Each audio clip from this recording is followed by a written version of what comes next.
Hare Krishna, Krishna Krishna, Hare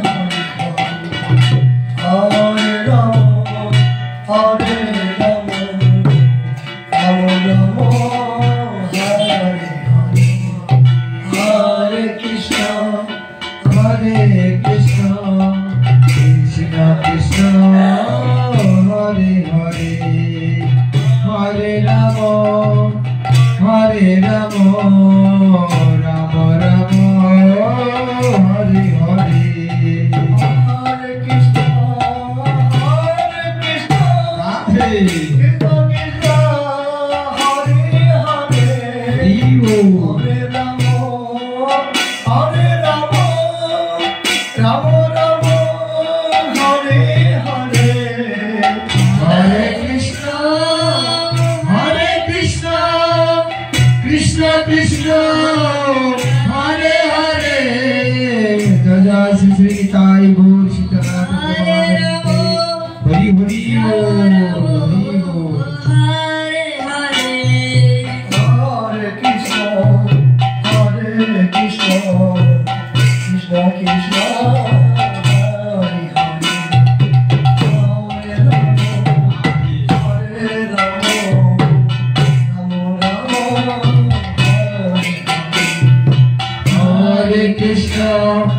Hare Krishna, Krishna Krishna, Hare Hare, Hare Rama, Rama Rama, Hare Hare।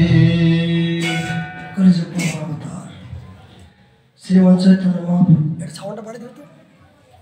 Shrimanta Chaitanya মহাপ্রভুর অপার করুণায় শ্রী শ্রী রাধা মদন মোহনজি চরণ প্রান্তে নিতাই গৌরীর শীতনাথের প্রসন্নতার জন্য শ্রদ্ধেয় গুরু মহারাজের আদেশ ক্রমে আমাদের এই নিত্য নৈমিত্তিক হরিকথার আয়োজন। আজ আমাদের আস্বাদন বিষয় মহাপ্রভুর প্রিয় পার্শ্বদ বর্জ শ্রীকৃষ্ণ দাস কবিরাজ বিরচিত চৈতন্য চরিতামৃত।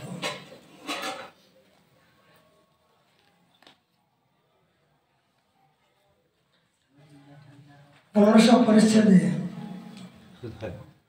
93 নম্বর পারিতে কৃষ্ণদাস কবিরাজ গোস্বামী পাদ আমাদের জন্য কি কৃপা করলেন। তার পূর্বে আমরা নিত্য নৈমিত্তিক প্রমানন্দ সরস্বতী পাদের বৃন্দাবন মহিমামৃত থেকে একটা সড়ক আস্বাদন করার জন্য প্রিয়সী। কেন যে বৃন্দাবন মহিমামৃত আস্বাদন করলে কি হয়? এই প্রমানন্দ সরস্বতী পাদ ছিলেন মহাপ্রভুর প্রিয় পার্শ্বদ। প্রমানন্দ সরস্বতী পাদ ছিলেন প্রকাশানন্দ সরস্বতী পাদ। এই প্রকাশানন্দ সরস্বতী পাদ থেকে যার হাজার হাজার শিষ্য থাকার পরও অনেকে বিদ্যার জ্ঞান থাকার পরও সমস্ত সবকিছু মহাপ্রভুর চরণে আত্মসমর্পিত করে তিনি মহাপ্রভুর চরণে নিজেকে আত্মবলিদান দিয়েছিলেন। সেই বিরহে সেই কাতরায় তিনি আজ সেই মহাপ্রভুর গুণাকীর্তন।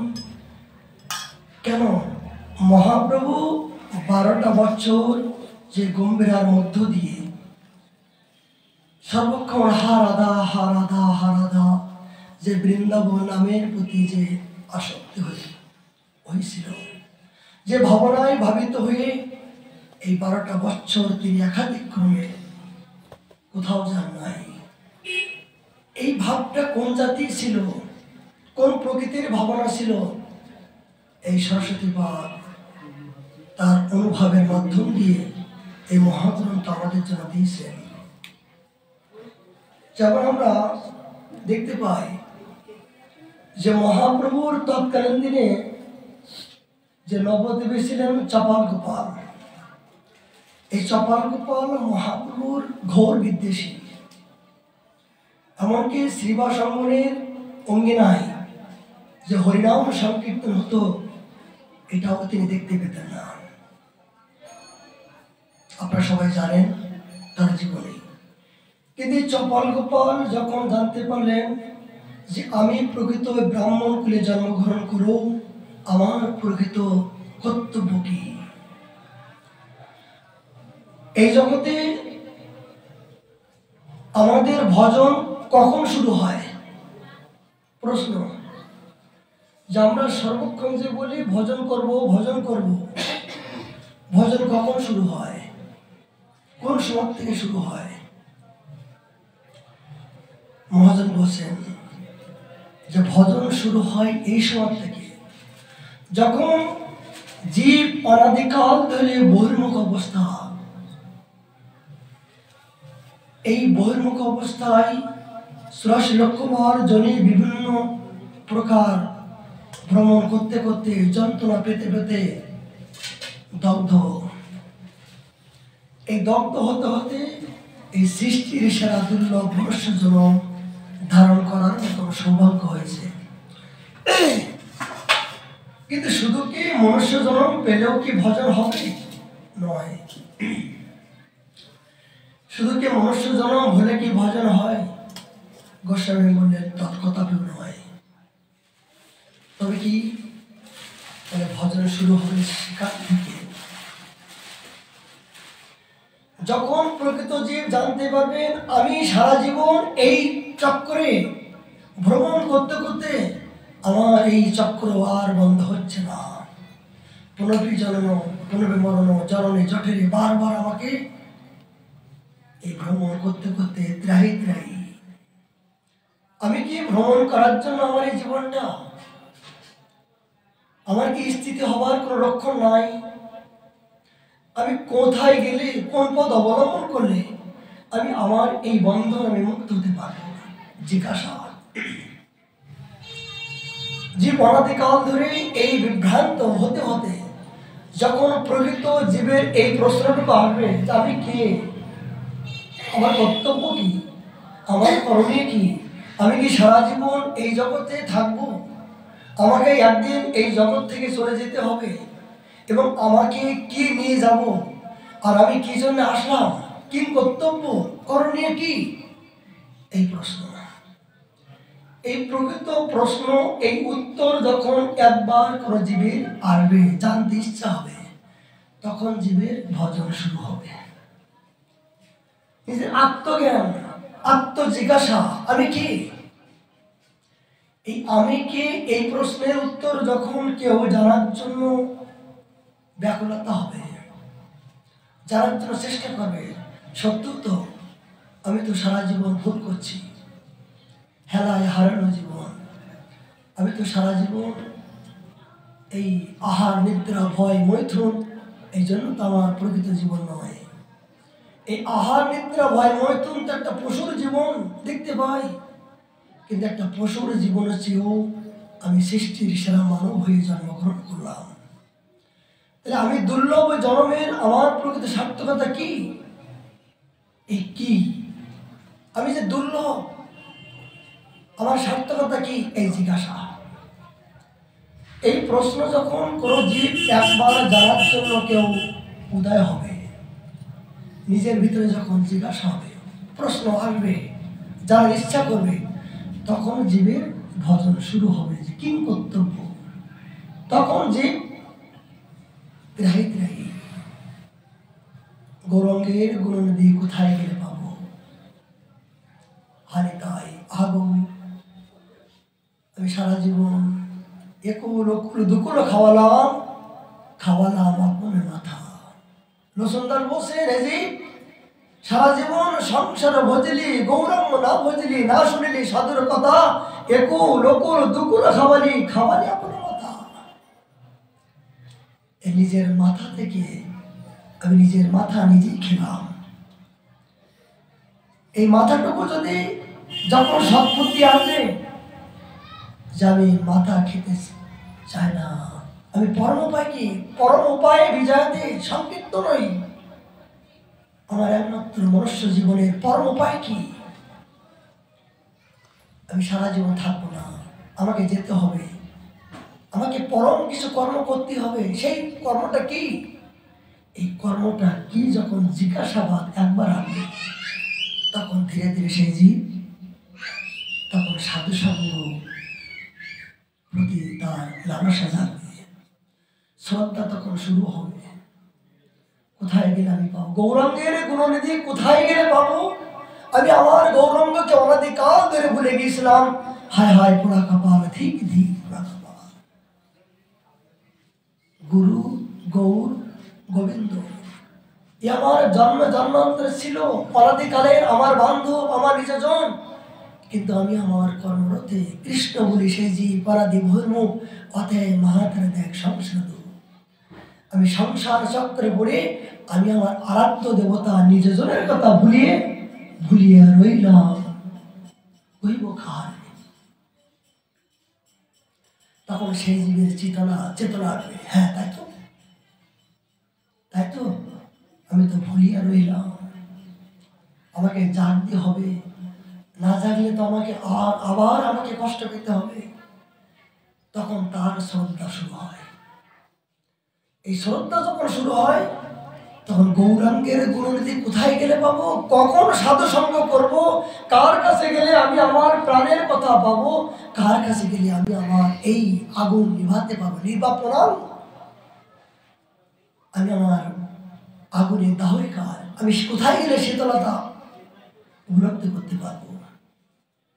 তখন আপনার শ্রদ্ধা হতে হতে তখন সাধু সঙ্গ করার জন্য আপনার লালসা আসবে। এই প্রথম শুরু।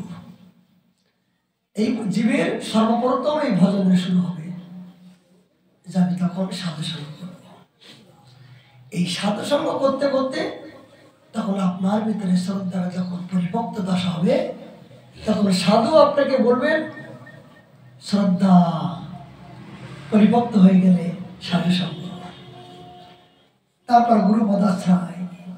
আর গুরু পদাশ্রয় করার পরে তখন আপনার ভজন ক্রিয়া শুরু হবে। হ্যাঁ, গুরুদেব তখন আজ্ঞা করবেন যে বেটা, তুমি যে দীক্ষা নিয়েছো, খালি দীক্ষা নিলে হবে না, তোমাকে এইভাবে ভজন করতে হবে, এইভাবে চলতে হবে, এইভাবে চললে তোমার মনুষ্য জীবনের সার্থকতা হবে। এই ভজন ক্রিয়া শুরু হলো। আর এইবার যদি ভজন ক্রিয়া শুরু হয়, তখন কি হলো?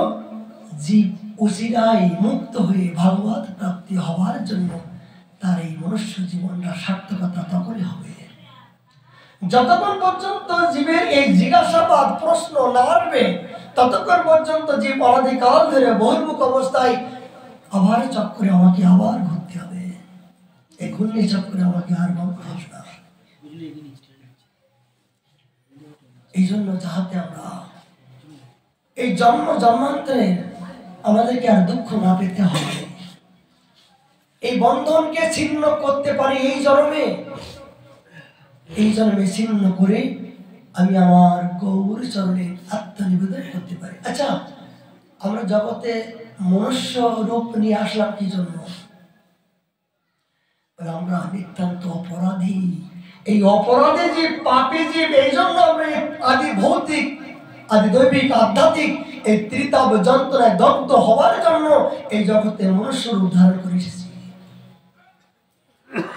যদি আমরা স্বীকৃতিবান হতাম, তাহলে আমার গৌর গোবিন্দের চরণ প্রান্তে সর্বক্ষণ সেবা পাবো, প্রাণ জড়াবো, সখী করে সখী হব, অপ্রাকৃত আনন্দের সাথে যোগদান করে আমি পরম আনন্দের সাথে বিজয়াতে সংকীর্তন হব। ওই আনন্দের সাথে জীবনটা আমি সর্বক্ষণ বেড়ায় থাকতে পারলাম। কিন্তু আমি আমার ভোগ প্রবৃত্তি জন্য এগুলো আমাদের বিভিন্ন দুঃখ কষ্ট ভোগ পূর্ব জন্মাঙ্কিত, এগুলো এই খণ্ডন করার জন্য আমরা জগতে এসেছি। এমন কোন ব্যক্তি বলতে পারবেন যে যার জীবন দুঃখ নাই? ব্যথা বেদনা দুঃখ, যে যত অর্থের পাহাড়, দেখতে সুন্দরী, পণ্ডিতের জাহাজ, কিন্তু তার ভিতরে তত বেশি দুঃখ দুর্দশা। কারণ কি? বলে দুঃখটা এখান থেকে পাই নাই, আমার পূর্ব জন্মাঙ্কিত সম্পত্তি আমি মাথায় করে নিয়ে এসেছি। আমার পূর্ব জন্মাঙ্কিত দুষ্কৃতি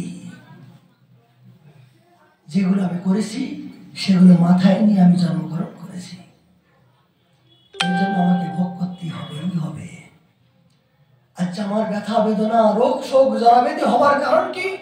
বলে আমার পূর্ব জন্মাঙ্কিত এইগুলো ফলাফল আমাকে এই জন্মে ভোগ করতে হচ্ছে। মহাজন বলছেন, তাহলে এই বন্ধন বা এই ব্যাধি এগুলো নির্বাপন করার মতন কি কোনো উপায় নাই? আছে বই কি? এই ব্যাধিগুলো নির্বাপন করার একমাত্র এই কলিহত জীবের জন্য, মহাপ্রভু সবার জন্য পরম উপায় সংকীর্তনে বিজাতে। ইহান কৃপা, ইহান দয়ালু, ইহান সংবিধান, করুণার অবতীর্ণ কোন দিক হই না আর হবে না। বুঝে সমস্ত সবকিছু দূরে হরি হরি, সবকিছু পরিত্যাগ করে শুধু একবার আমার আমার আমার হয়ে বল, আমি তোমায় হলাম। হে না, আমি শুধু তোমায় হলাম। এই গৌর নিতাই সীতারাম জীবনে যা কিছু করেছি আর করতে চাই না, নতুন করে কিছু করতে চাই। শুধু তুমি আমার আর আমি তোমার। হে না, এই আত্মসমর্পণ হলে একমাত্র পরম বিজয়তে সংকীর্তন নয়, একমাত্র কলিজীবের উদ্ধার হবার পরম উপায় হলো আত্মসমর্পণ। যখন আত্মনিবেদন, আত্মসমর্পণ, গুরু বৈষ্ণব ভগবানের চরণে নিজেকে দিনহীন, কালহীন, জ্ঞানহীন, আমি কিছুই জানি না, আমি কিছুই বুঝি না, কিছু জানতে চাই না প্রভু, আমি আমার এই জন্মে বন্ধন মুক্ত হতে চাই। এর জন্য আমার কি করণীয় প্রভু? তুমি আমার মার্গ দেখাও, তুমি আমার পথ দেখাও। অবশ্যই ভগবান করুণা করে এই ভক্তের আকুতি, উৎকণ্ঠা, তিনি আত্মনিবেদন এগুলো তিনি গ্রহণ করে অবশ্যই সঠিক পথ প্রদর্শক তিনি দেখায় দেয়। যা, এখানে যা, ঘাট ধরে চুলের মুঠি ধরে সেই সদ্গুরু চরণাশ্রয়, সেই সাধুর চরণাশ্রয় ভগবান ভিতর থেকে আপনাকে জানিয়ে দেয়, যা। বারবার যেন কে বলছে, যা বৃন্দাবনে যা, বৃন্দাবনে যা। কেন যাবো? বলে যা। কেন? এই বৃন্দাবন আসার পরে এই মনুষ্য জীবনে নতুন কিছু পরিবর্তন হয়। কেন? এই বৃন্দাবন আসার পরে জীবনে পরিবর্তন হবার কারণ কি?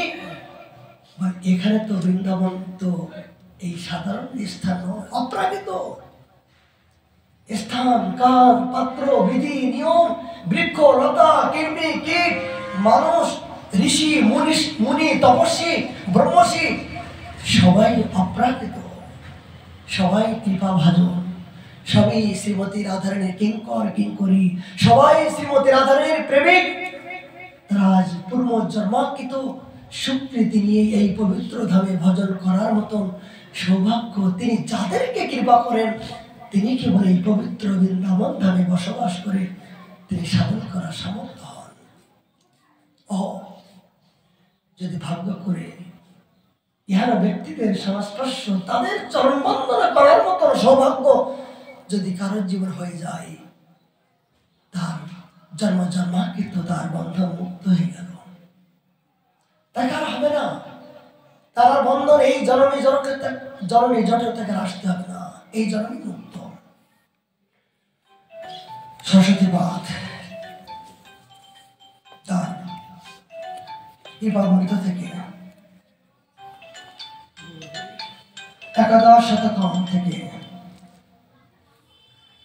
7 নম্বর শ্লোক থেকে তিনি কি কৃপা করলেন ভাগ্য শ্রবণ করুন। যেহেতু বৃন্দাবন মহিলাঙ্গ তো এগুলো সাধারণ কথা নয়। বৃন্দাবনে বাস করতে গেলে, বৃন্দাবন অহেতুক প্রেম পেতে গেলে, শ্রীমতী রাধারানীর কৃপা ভাজন হতে গেলে কোন জাতীয় মনোবৃত্তি, কোন জাতীয় তাদের চিন্তা চেতনা হওয়া উচিত, এগুলো নির্যাস আমাদের জন্য কৃপা করছেন। বৃন্দাবন আশ্রয় করিয়া একমাত্র মদন মোহনকেই কান্ত করিয়াছেন এবং বিম্ব সাধু এখানে খুবই দুর্লভ। বলে জি এই বৃন্দাবনে আশ্রয় করে এই মদন মোহনকে চরণ আশ্রয় করেছেন, এই জাতীয় ব্যক্তি বড় দুর্লভ। মানে দুর্লভ নেই, সুদুর্লভ। কেন? যেহেতু এই পৃথিবীতে অতি অল্প বৃক্ষই সুগন্ধি। জগতে বৃক্ষ আছেন, কিন্তু সমস্ত বৃক্ষগুলো কিন্তু ফুল হয়, কিন্তু সব ফুলগুলো কিন্তু শ্রী ভগবানের চরণের সেবায় লাগে না। সমস্ত বৃক্ষ, অনন্ত বৃক্ষ আছেন, কিন্তু সমস্ত বৃক্ষগুলো কিন্তু শ্রী গোবিন্দ সেবায় লাগে না, গন্ধ হয় না, সুগন্ধি হয় না, সুস্বাদু অথচ সুন্দর ফল ধারণ করিয়া থাকে। এমন এমন কোন বৃক্ষ আছেন যে দেখতে সুন্দর এবং সুস্বাদু ফল তাদের অঙ্গে আমরা দেখতে পাই। বাট এ জাতীয় ফল দুর্লভ, দুর্লভ না সুদুর্লভ। উনি বলছেন যে বৃন্দাবনে বাস করে শ্রী গোবিন্দ গোপীনাথের চরণাশ্রয় করে যারা নিষ্কিঞ্চন ভাবে ভজন করার মতো যাদের লালসা জেগেছেন, তারাই হলো একমাত্র সুগন্ধি, তারাই একমাত্র সুগন্ধি। তাছাড়া বৃন্দাবনে বাস করেও যদি তাদের ভজন রূপী এই ভাবনা যদি একবার জীবনে জাগ্রত না হয়, তাহলে তারা বৃন্দাবনে বাস করলেও কি হলো আর না করলেও কি হলো। মহাজন বলছেন যে সমস্ত অনন্ত বৃক্ষ আছেন, কিন্তু অনন্ত বৃক্ষে যেমন অনেক ফল হয়, অনেক ফুল হয়, যেগুলো কোনো শ্রী ভগবানের কাজে লাগাতে যায় না, লাগাতে পারি না। আছে নাকি? অনেকে পাগলার ফুল দেখতে সুন্দর, অনেকের জঙ্গলে অনেক কিছু ফুল হয় দেখতে সুন্দর, কিন্তু বাবা কোনো গন্ধ নেই। আছে না? গোবর্ধনের তটে আমরা অনেক বৃক্ষ দেখি, খুব সুন্দর ফুল, কিন্তু তাদের কোনো গন্ধ দেখতে পাই না। এমনকি ফুল দেখতে পাই যে ফুলের নিচে অনেক কাঁটা, অনেক কাঁটা, পাতাগুলোর ভিতরে যেন অনেক ধারালো। কেন? কেন কাঁটা লাগবে না? যে শ্রী ভগবানের কোমল নয়, কোমল থেকে সুকোমল শ্রীমতী রাধারানীর চরণ যেন পদ্মের কুসুমের চেয়েও সুকোমল। গোস্বামী মনে করছেন সেই সুকোমল চরণে যখন পুষ্প অর্পণ করা হবে, সেই পুষ্পটা এ জাতীয় হওয়া উচিত নির্মল, নির্মল, যেন আমার শ্রীমতী রাধারানীর চরণে যেন কোনো কষ্ট না হয়। এমনকি যে তুলসী যখন, তুলসীর মন্দিরে যখন ভগবানের চরণে নিবেদন করা হবে, বোঁটা পর্যন্ত দেওয়া যাবে না। কেন? আমার রাধারানীর চরণে বোঁটাটা যদি লাগে, হে রাধে তোমার চরণ কোমল নয়, কোমল থেকে সুকোমল। রাধারানী এই জন্য বললেন, হে ব্রহ্মা, ধিক তোমার, ধিক তোমার। কেন ধিক দিচ্ছ আমাকে? বলে আমার প্রাণনাথ, আমার মদন মোহন এই খালি পায়ে এই 84 করোড় বৃন্দাবনের মধ্য দিয়ে তিনি গোচরণ করেন। কখনো কাঁটা, কখনো বৃক্ষ, কখনো কুড়ুই পাথর লেগে আমার এই চরণ থেকে সুকোমল চরণে কত ক্ষত বিক্ষত হয়ে তার কত কষ্ট হয়। হে ব্রহ্মা, তুমি আমাকে যদি জন্ম দিয়েছো, এইটুকু দেহ কেন দিলে? এই 84 করোড় বৃন্দাবন মহায় কেন দেহটা দিলে না, যে দেহের উপরে আমার প্রাণনাথ সর্বক্ষণ বিচরণ করতে পারত? হে না, হে ব্রহ্মা, ধিক তোমার সৃষ্টি। আমার প্রাণনাথের এত কোমল থেকে সুকোমল যে চরণ পাওয়ার জন্য ব্রহ্মাদি ঋষি পর্যন্ত তপস্যা করছে, আর সেই চরণে কত কষ্ট হচ্ছে, কত ঘোর, কত কষ্ট হচ্ছে। রাধারানী যে চরণের যে আকাঙ্ক্ষা করছেন, তার ভক্তের কি করা উচিত? যখন এই চরণে ফুল তুলসী নিবেদন করা হবে, মনে হবে যে নিজের মনের ভিতরে, অন্তরের ভিতরে কোমল সুকোমল আত্মনিবেদন, এইটাই আত্মসমর্পণ একমাত্র পুষ্প, পরম পুষ্প। মনোপুষ্প দান করো। বলে জগতের জঙ্গলে যদি কোনো পুষ্প না থাকে, তাহলে তোমার ভিতরে একটা মনোপুষ্প আছে, এই সুকোমল পুষ্প তুমি আহাতে অর্পণ করো। এটাই তার একমাত্র প্রসন্নতা, এইটাই তার একমাত্র কৃপাভাজন। এই জন্য সরস্বতীবাদ বললেন যে বৃন্দাবনে বাস করো, ইহান মদন মোহনের চরণ প্রান্তে যারা আশ্রয় না করেছেন, তাদের ধিক ধিক পোড়া কপাল। তাদের বৃন্দাবনে বাস করলো কি না করলো কি, যারা প্রকৃত বুদ্ধিমান, যারা চতুর সুচতুর, তারাই কেবল একমাত্র এই শ্রী গোবিন্দ গোপীনাথ মদন মোহনের চরণ আশ্রয় করে তারা তাদের অনুগত্য ভজন যারা করছেন, তারাই একমাত্র সার্থকতা, তারাই একমাত্র বৃন্দাবনের সে অপ্রাকৃত রাজ্যে প্রবেশ করে সেই সুগন্ধি ফুলের, সেই সুকোমল ফুল, সে ভগবানের চরণে আত্মসমর্পণ করার মতো সৌভাগ্য ব্যক্তিবান। তাছাড়া বাস করছেন বটে, আসেন বসে বটে, কিন্তু সেই সুগন্ধি নয়।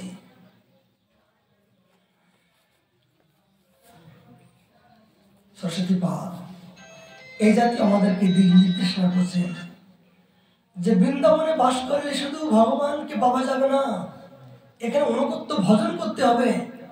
আর ভজন যদি না করতে পারেন, তাহলে কিন্তু কখন কোন মুহূর্তে আপনাকে চলে যেতে হবে। মনে করবেন না যে আমার অর্থ আছে, টাকা আছে, টাকা দিয়ে জমি কিনবো, ঘর কিনবো, বাড়ি কিনবো, আমি সারা জীবন বৃন্দাবনে বাস করবো, কদাপিও নয়। এখানে টাকার জন্য, অর্থের অহংকারে, টাকার অহংকারে বৃন্দাবনে জায়গা কিনবো, বাড়ি কিনবো, ঘর করবো, দেহসুখ করবো, এসি লাগাবো, এই মনোবৃত্তি নিয়ে যদি কেউ বৃন্দাবন আসে, তাহলে তার জীবনে কিন্তু অনেক ভুল হয়ে যাবে। কেন? এই বৃন্দাবন হলো নিঃস্ব রিক্ত ত্যাগের স্থান। এখানে ভোগ বাসনা, কামনা বাসনা, ভোগবৃত্তির স্থান নয়, এখানে ত্যাগের জায়গা। আর ত্যাগের মধ্য দিয়ে প্রকৃত সুখ, জগতে ভোগের মধ্য দিয়ে কোনো ব্যক্তি সুখ পায়নি, পাবে না, পেতে পারে না। আর এই প্রকৃত সুখময় বৃন্দাবন কবে হবে দর্শন? এই তো সুখময় বৃন্দাবন। কোথায় সুখ? যখন নিজেকে আত্মসমর্পণ, আত্মনিবেদন করতে পারবেন, তখন আপনার মনটা ত্যাগের রাস্তায় চলে যাবে, তখন আপনি অপ্রাকৃত সুখ পাবেন। দেখুন, এই যে বিদেশিরা ডলার ডলার অর্থ থাকার পরও সবকিছু ত্যাগ করে আজ এই ভারতবর্ষ দেশে প্রতিদিন খালি পায়ে গিরিরাজ পরিক্রমা। আপনাদের গেছেন, আমাদের সাথে গেছেন, 4 ঘন্টার মধ্য দিয়ে খালি পায়ে গিরিরাজ পরিক্রমা করে, মাদকের বৃত্তি করে, ধুলার উপর বসে, গাছের নিচে বসে শুকনো রুটি চিবিয়ে চিবিয়ে খাচ্ছে আর বসে রাধে রাধে রাধে রাধে রাধে রাধে। তারা, তাদের কাছ থেকে শিক্ষার বিষয় কি ওরা, কি উৎকণ্ঠা, চোখের জলে ভাসছে। ভারতভূমিতে জন্মগ্রহণ করলাম, গৌরকে পাওয়ার পরও সেই গৌরকে জানতে পারলাম না, আর বাইরের থেকে এসে আমার ঘরের ভাত পরে খেয়ে গেল, তাকে দেখতে পেলাম না। ধিক ধিক পোড়া কথা। আর আমি কি করলাম? আমি দেখছি শুধু কি করে, কি করে। আমার মতো এই নিকৃষ্ট অপরাধের উপায় কি? ইহান গৌরাঙ্গ গুণ না করিলাম শ্রবণ, ধিক ধিক পোড়া কপাল। এই জীবনে যদি গৌরাঙ্গকে জানতে না পারলাম, নিতাই গৌর সীতানাথকে জানতে না পারলাম, মহাজন বলছেন ধিক ধিক পোড়া কপাল। বারবার এই কথাগুলো বলছেন। গোবিন্দ দাস কহে আগুনে পুড়িয়া মরু, জলে পড়ো বেশে করু, বিষ খায়া মরু পাপিয়া। কেন? এই জীবনে জন্মগ্রহণ করো, আমার যদি তোমার চরণে রতি না হলো, আমার এই জীবনে আগুনে পুড়ে মারা ভালো, বিষ খেয়ে মরণ হওয়া ভালো, আমার গলায় দড়ি দিয়ে মরণ হব। এই মতো করে যদি মরণ না হয়, যদি প্রাণ রয়ে কি সুখ লাগিয়া, হেরা আমার যদি এত কিছু করার পরও মরণ যদি না হয়, তাহলে আমার এই জীবনে প্রাণ কি জন্য রাখলে? মহাজনগণ নিজেকে ধিক্কার দিচ্ছেন। শুধু মহাজন নয়, এই অধম পাপিষ্ঠ জীবকে ধিক্কার দেওয়া উচিত। ইহানো ভারত ভূমিতে জন্মগ্রহণ করো, আমি এখনো পর্যন্ত ইহানো সংকীর্তন রসে আমি এখনো মগ্ন হইলাম না, আমার মরণ হলো না কেন? এই অধম পাপিষ্ঠের জন্য আমার এই জাতীয় ধিক্কার স্বরূপ দেখা তো গুরু এসছে। মহাপ্রভু গম্ভীরার মধ্য দিয়ে মহাপ্রভুর প্রতিটা আদর্শ দিক নির্দেশনা আমাদের জীবনে ব্রহ্মস্ত্র নেয়। এই ভারতভূমিতে জন্মগ্রহণ করো, গৌরীয় হয়েও যদি মহাপ্রভুর আদর্শ যার ইচ্ছে হয়, চৈতন্য চৈতামৃত চৈতন্য ভাগবত এই সম্বন্ধেও এই মূল্যবান গ্রন্থ যদি জীবন আমি অধ্যয়ন না করি, তাহলে আমার এখনো কিছুই হলো না, আমার এখনো কিছুই হলো না, হবো না। তিনি গম্ভীরার মধ্য দিয়ে সমস্ত গৌরগত ভক্তবৃন্দ এসেছেন মহাপ্রভু দর্শন করার জন্য। মহাপ্রভু সবাইকে আপন করে নিয়ে আশীর্বাদ করলেন, আরে হে ভক্তগণ, তোমরা সারা জীবন আমার জন্য এত পিপাসিত, তোমাদেরকে আমি কি দেব? যাওয়ার সময় মহাপ্রভু সবাইকে কেমন আশীর্বাদ করলেন? এই মতো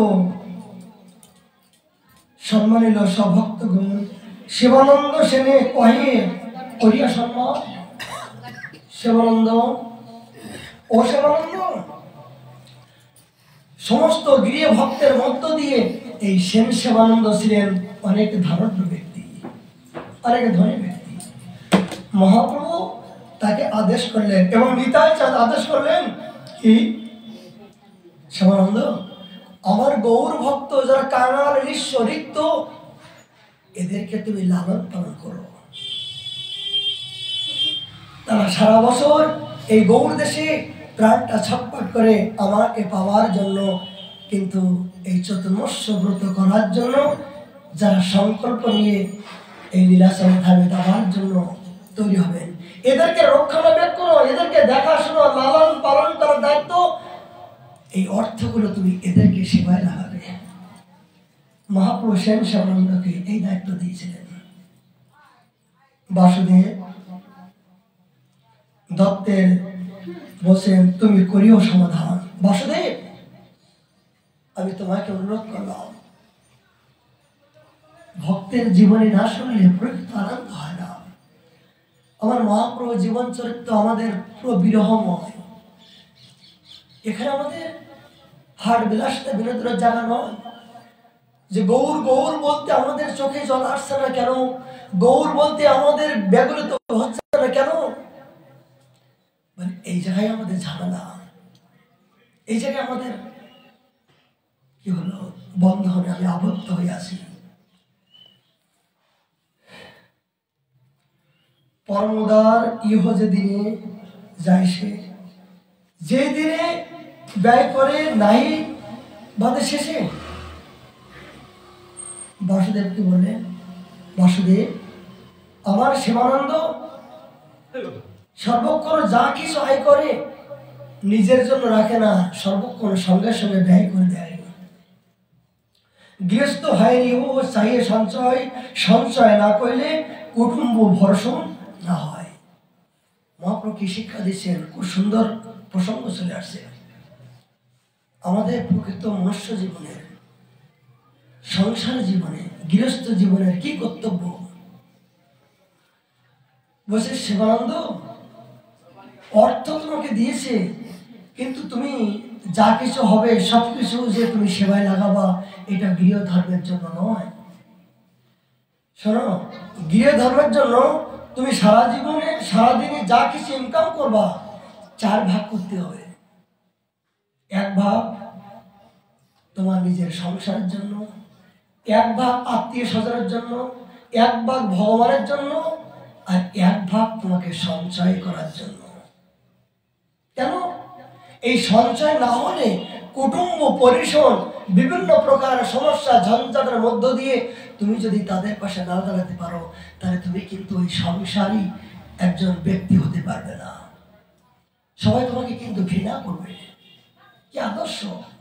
সংসারের মধ্যে থাকতে গেলে কোন জাতীয় ভাবনা হওয়া উচিত, এগুলো ডিক্লেয়ার করছেন।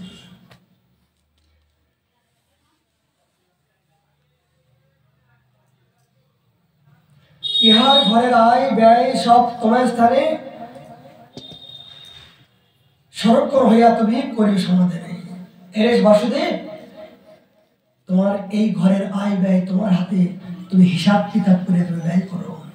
প্রতি বর্ষ আমার সব ভক্তগণ লইয়া গুন্ডিচায় আসিবে, সবাই পালন করিয়া। এই কথা বললেন।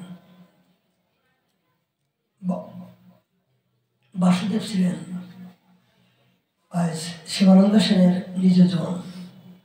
মহাপ্রভু বাসুদেবকে বললেন যে শিবানন্দ উদারতা, ধনাঢ্য ব্যক্তি, তার কোনো আসক্তি নাই, সংসার থেকেও যেন তার সংসার প্রতি কোনো আসক্তি নাই। বলে সংসার আছে আছে, এই তো প্রকৃত ভক্তের লক্ষণ। বলে ত্যাগী কে? বলে ছেঁড়া কাপড় পরলে আর শূন্য রুটি খেলে ত্যাগী হয় না। বলে কি?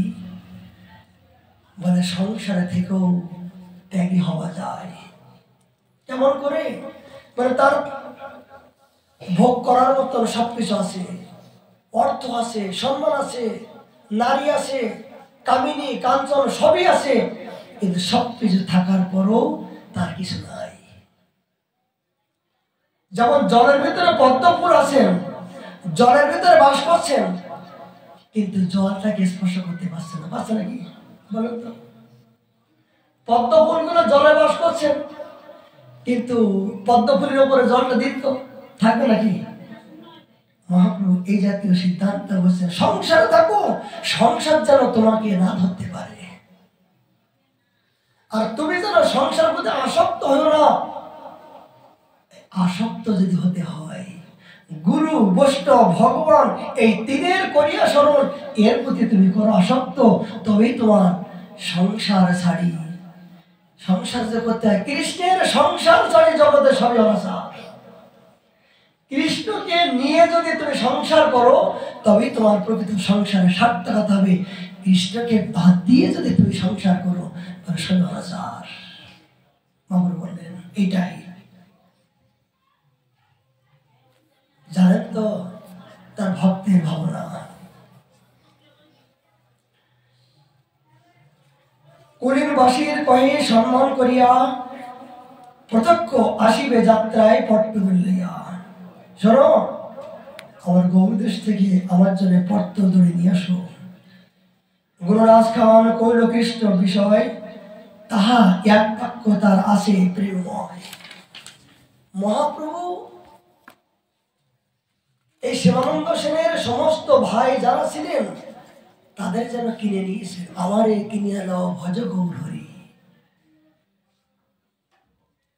সমস্ত মহাপ্রভু যাদের প্রতি ভালোবেসেছেন, দৃষ্টি বলেছেন, তারা সবাই অনুরাগী হয়েছেন। নন্দের নন্দন কৃষ্ণ মোর প্রাণনাথ, এই বাক্য বিকাইল তার বংশের হাত। শিবানন্দ আমার নন্দের নন্দ, সেটা প্রাণনাথ। তোমার কার কথা? তোমার গ্রামের কুকুর, সেও মোর প্রিয়, অন্য জন্তু দূরের কথা। শিবানন্দ, আমি যে তোমার পরিবার স্বজন, তোমার বান্ধব, সবাইকে আমি কিনে নিয়েছি। আমারে কিনে নাও ভজ গৌর হরি। এত বলে নিত্যানন্দ ভুলি গড়ি যায়, সোনার পর্বত যেন ধরা পেরোটায়। বারবার নিতাই সাধ বললেন, হে কলিয়তজি, তোরা একবার বল, একবার আমাকে ভিক্ষা দে। মহাপ্রভু নিতাই সাধকে আদেশ করলেন, শোনো শোনো নিত্যানন্দ, শোনো হরিদাস, আমার আজ্ঞায় করো তোমরা এ দেশ প্রচার। নিতাই বললেন, প্রভু কি প্রচার করব? ভজ কৃষ্ণ, রহ কৃষ্ণ, কহ কৃষ্ণ নাও। ইথে কি নাই? আর কোনো কথা বলবে না, আর কোনো কথা জানাবে না, জানাবার চেষ্টা করবে না। আমার আজ্ঞায় করত হই গুরু হইয়া করে দেশ। নিতাই চাঁদ বললেন, যখন এই কথা বললেন, মহাপ্রভু বললেন, শোনো নিতাই, তোমাদের আমি করিলাম আদেশ, প্রতি ঘরে ঘরে করো উপদেশ, আমার আজ্ঞায় গুরু হইয়া করয় দেশ। আবার বৃদ্ধ বালিকা কেউ যেন বঞ্চিত না হয়, নয়নে দেখিবে যারে কৃপা করে লবে হরিনাম। কি বাক্য! নিতাই চাঁদ বলেন, প্রভু যদি কেউ হরিনাম না নেয়, শোনো নিতাই, আমি তোমারে করিলাম আদেশ, তুমি প্রতি গ্রামে গ্রামে গিয়ে আমার আজ্ঞায় তুমি হরিনাম দিলাও। আর শোনো, সারাদিনে কে কজন হরিনাম নিল, কে কজন তোমার কথা শুনলো, সন্ধ্যার পরে আমাকে জানাবে। আমি জানতে চাই যে আমি এই এনেছি ঔষধি নাসিবার লাগি হরিনাম মহামন্ত্র লোল তুমি মাগি গোলকের প্রেম ধরো যা ছিল গোপনে অনার্পিত শ্রাঞ্চরিত আমি কাউকে প্রদান করি নাই। আমি শুধু কলিহত জীবের কল্যাণের জন্য ভারী বোঝা লয়ে এলাম, কেমন লয়ে যাই, অল্প স্বল্প মূল্য পাইলে হেতায় বিকে যাই। এই অল্প স্বল্প মূল্য কি? প্রীতি, ভালোবাসা।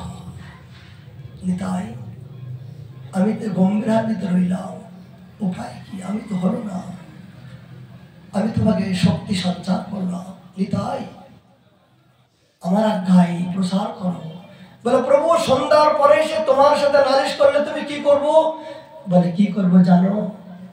এই কলিহত জীব যারা আমার নাম নিতে চায় না, আমি নিজে গিয়ে তাদের হাত ধরে পায়ে ধরে তাদের কাছে ক্ষমা চাইবো।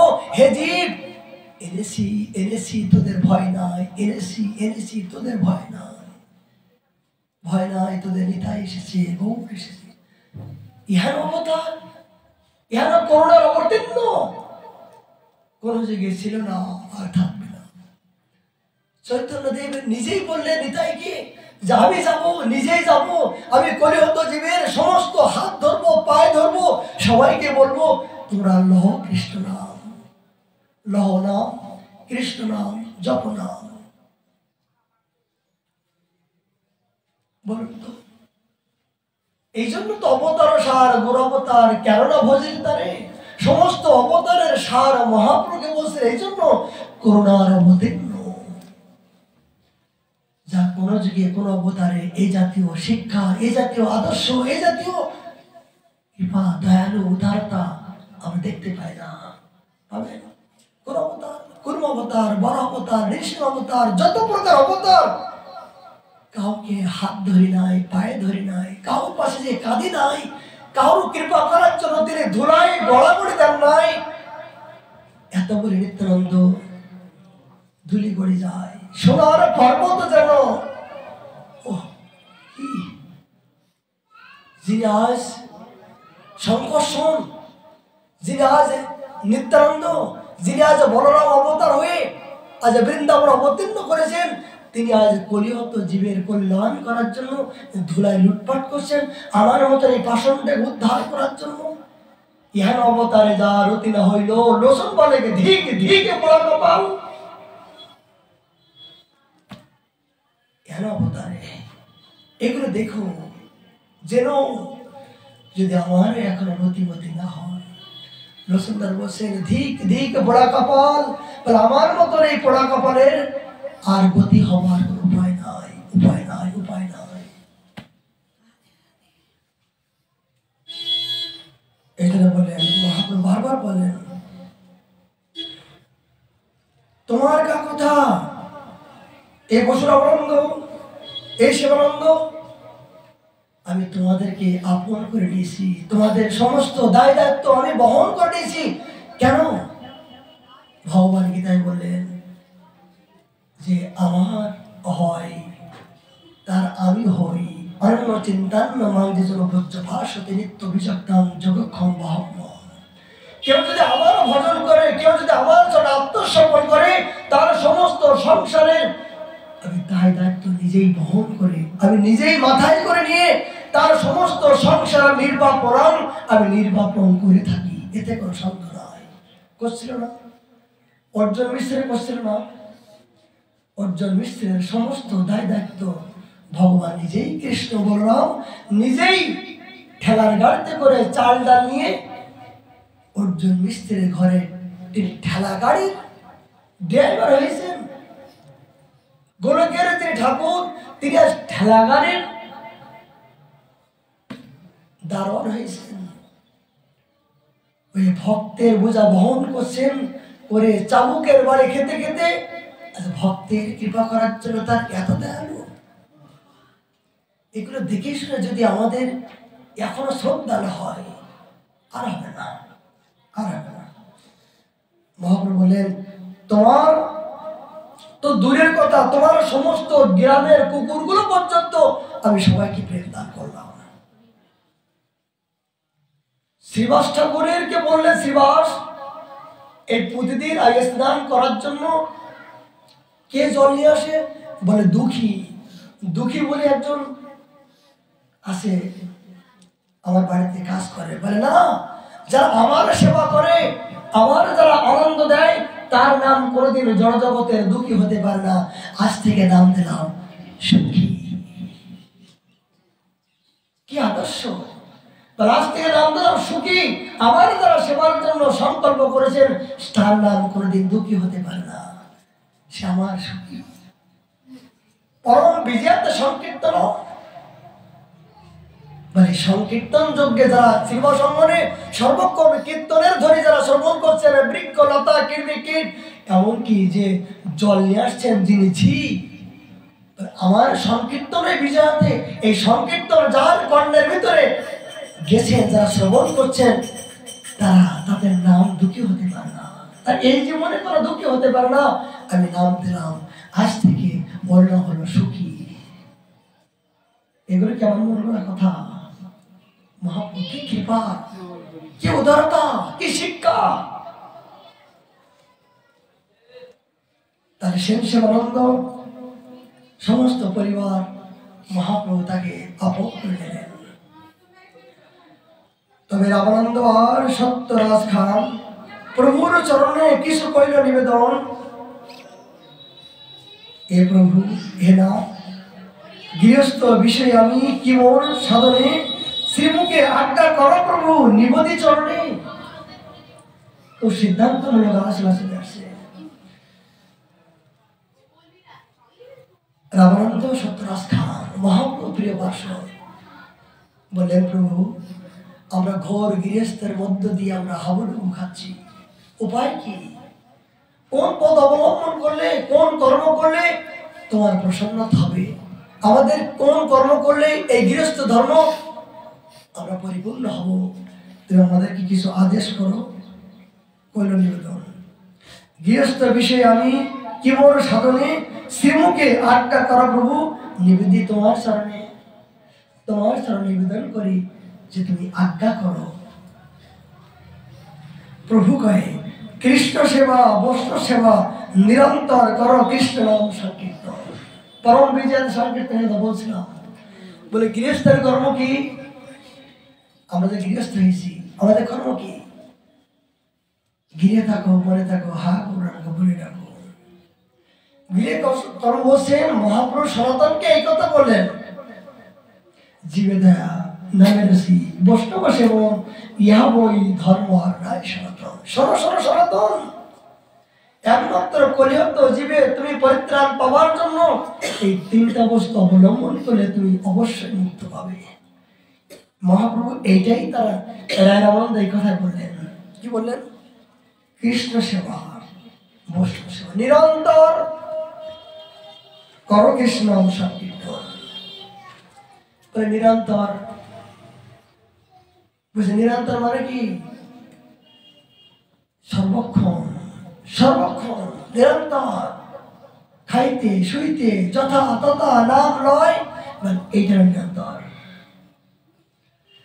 এখানে সত্যরাজ খান বলছেন, প্রভু, এ জাতীয় ব্যক্তি তো আমি দেখতে পাচ্ছি না,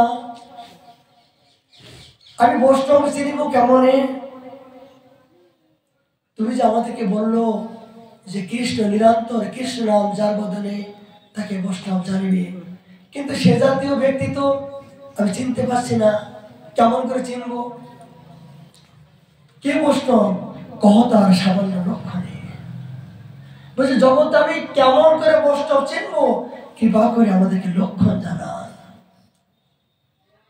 আমরা তো জগতে সবাইকে বৈষ্ণব বলি, তিলক পড়লে মালা পড়লে বৈষ্ণব হয় না।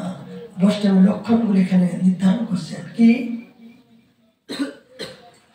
এক কৃষ্ণ করে সর্বপক্ষ হয়, নববেদা ভক্তিপূর্ণ নবনীত হয়।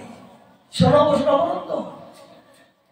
যার বদনে একবার কৃষ্ণ নাম দেখিবে তার সমস্ত বন্ধন মুক্ত হয়।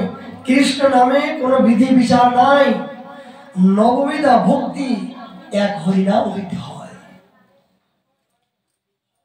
বুঝছে প্রভু, নববিধা ভক্তি যদি হরিনাম হইতে হয়, এই হরিনাম করলে কি হয়? মানে হরিনাম করলে জীবের কোনো অপেক্ষা রাখে না, চিত্ত শুদ্ধি হয়। এই হরিনাম করতে করতে জীবের চিত্ত শুদ্ধি করতে করতে হতে হতে তার সমস্ত হৃদয়টা কোমলতা হয়ে যায়। যেমন বাস্তব কথা, একটু আগে আপনারা দেখছেন কি বলে একটা ছেলে, বয়স কমসে কম 15-20 বছর, বাঙালি, গলায় মালা তো নাই, তাই হরে কৃষ্ণ মহামন্ত্র বলার চেষ্টা করছি, আধা ঘন্টা চেষ্টা করলাম, আধা ঘন্টা, কিন্তু হরিনাম বলাতে পারলাম না। বলতে হরিনাম বসে তারপর ভুলে যাচ্ছে, বলতে মনে থাকছে না। আমি শুধু বলো হরে কৃষ্ণ হরে কৃষ্ণ, হরে কৃষ্ণ, তারপর কি মনে থাকছে না। আধা ঘন্টা নাকি। বাঙালি হয়ে জন্মগ্রহণ করো বলে সে এইরকম কাটাকাটি করতো, হঠাৎ করে কোনো ক্রমে এই আধা ঘন্টা এসছে, আর আমি যে হাজির হলাম। আধা ঘন্টা ব্যাপী চেষ্টা করলাম, করার পরে করোনা করে আধা ঘন্টা পরে দেখলাম তার মুখটা খুলে হয় না। কেন?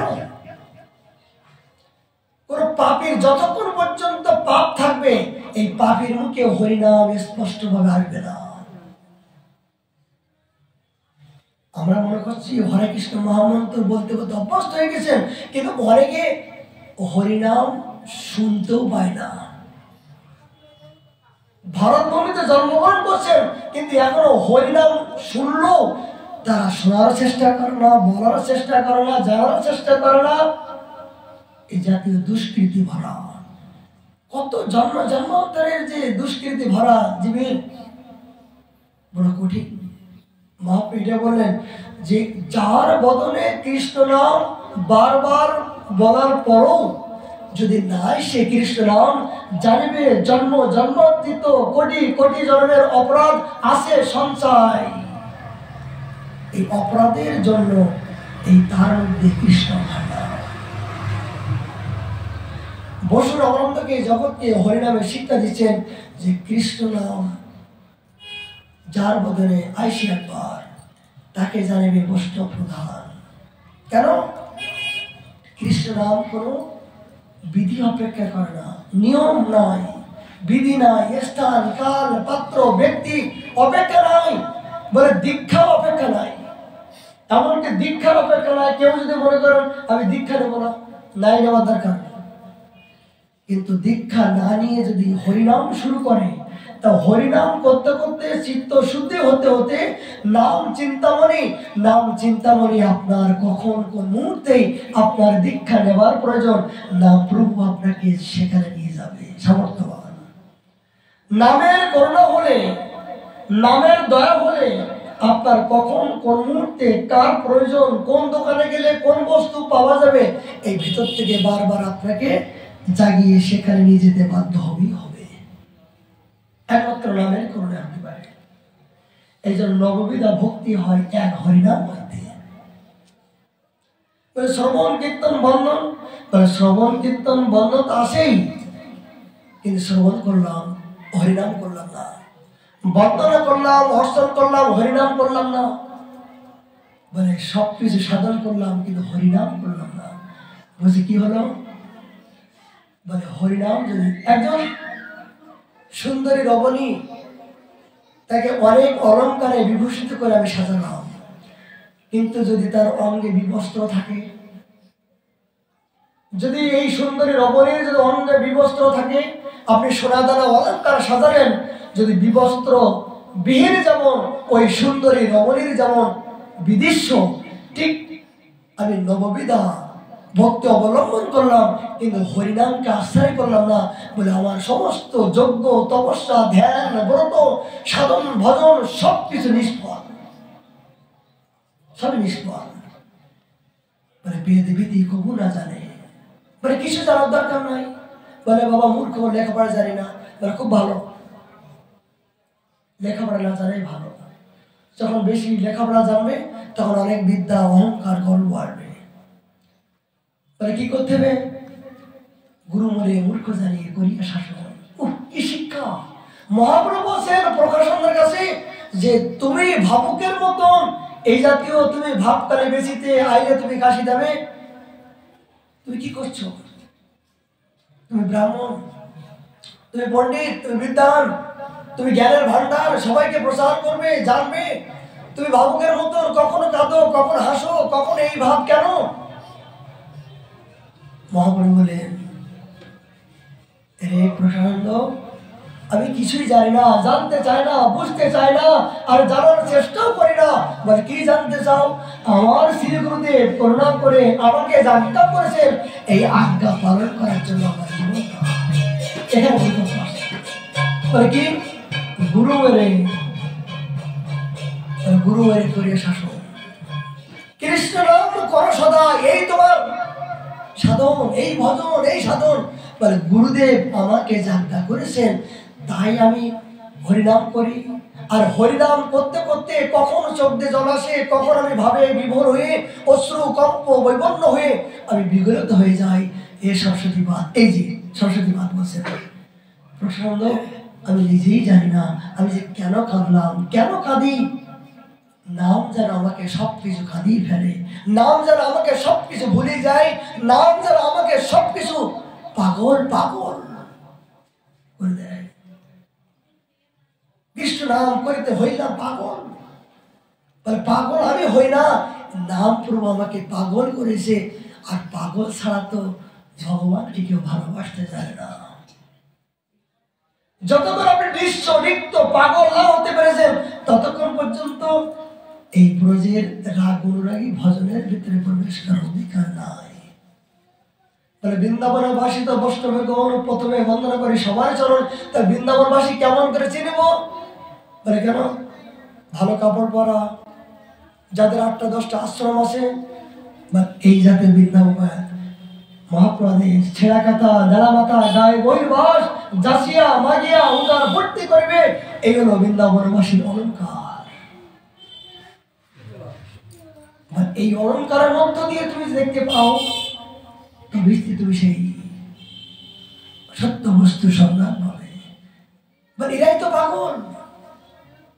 দেখলে কি মনে হয়? একজন আমাদের চৈতন্য বাবাদি গোবিন্দ কুণ্ডে অনেক সাধু যারা গিরিয়াস পরীক্ষা করে, দেখলে মনে হয় যেন একদম পাগল।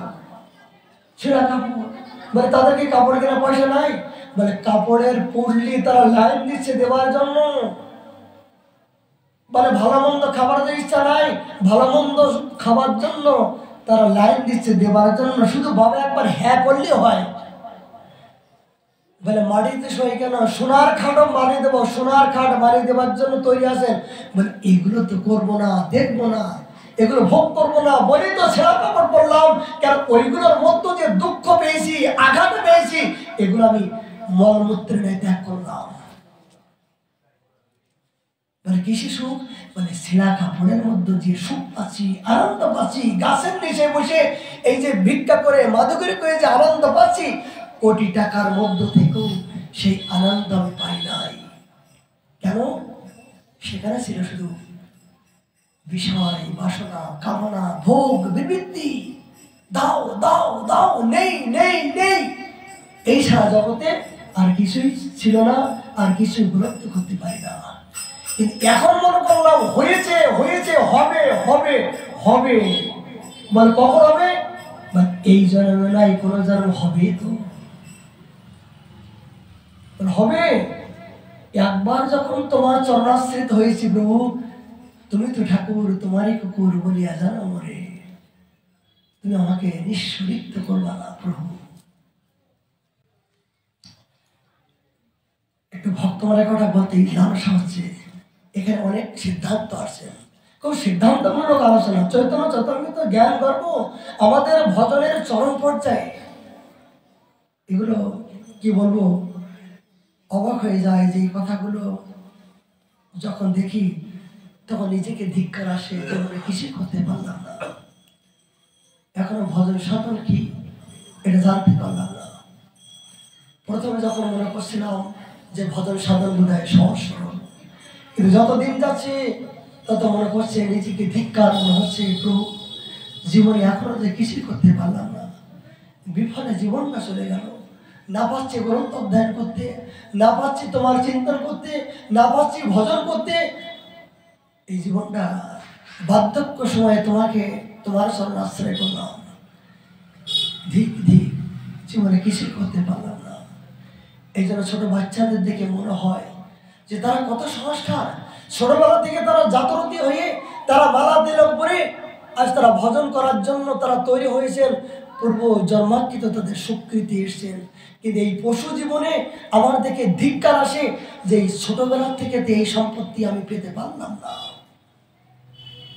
এ প্রভু সময় থাকতে জানতে পারলাম না, এখন বার্ধক্য সময়ে এখন হাহাকার করা ছাড়া কিছু হচ্ছে না। এত মূল্যবান সম্পত্তি গ্রন্থ রূপে দিয়েছ, আমি একটু ঢুকে ঢুকে পান করতে পারলাম না। কে দায়ী? বলে আমার মতন পোড়া কপাল। মহাপ্রভুকে পেতে গেলে অনুরাগ ছাড়া, অনুরাগের ভজন। এই বৃন্দাবনে মদন টেরের পাশে, আমাদের মদন টেরের পাশে একটা বাস্তব ভক্তমানের দৃষ্টান্ত শ্রবণ করুন। কেন ভক্তমান শ্রবণ না করলে আমাদের প্রকৃত ভজনটা পরিভক্ত হয় না। আমার জীবনে যে ভজনে অনেক ত্রুটি বিচ্ছেদ হচ্ছে, আমার জীবনে যে এখনো ভজন শুরু হয় নাই, আমার জীবনে যে এখনো অনুরাগ উৎকণ্ঠা হয় নাই, কোন ভক্তের জীবনে যখন শ্রবণ করব তখন আমার এই জাতীয় ভজন করার আমার ভিতরে লালসা আসবে। ভক্তের জীবনে ভজন না দেখলে নিজের ভজনটা, নিজের ভুলটা বোঝা যায় না। একজনের ভালো জিনিস দেখার পরে নিজের ভুলটা ধরা যায়, বলুন কিনা? নিজের যে ভুল হচ্ছে সেটা আমি কোথায় দেখবো? যখন আমার চেয়ে একজন ভালো ব্যক্তির পাশে যাব, তখন নিজের ভুলটা ধরা পড়বে যে না, আমি যে সারা জীবন ভুল করেছিলাম এটা যে আমার ভুল হচ্ছে, তার থেকে নিজেকে সংশোধন হওয়ার ইচ্ছা হবে। এগুলো দেখতে গেলে ভক্তমানের জীবনে আমাদের দেখতে হবে। তিনি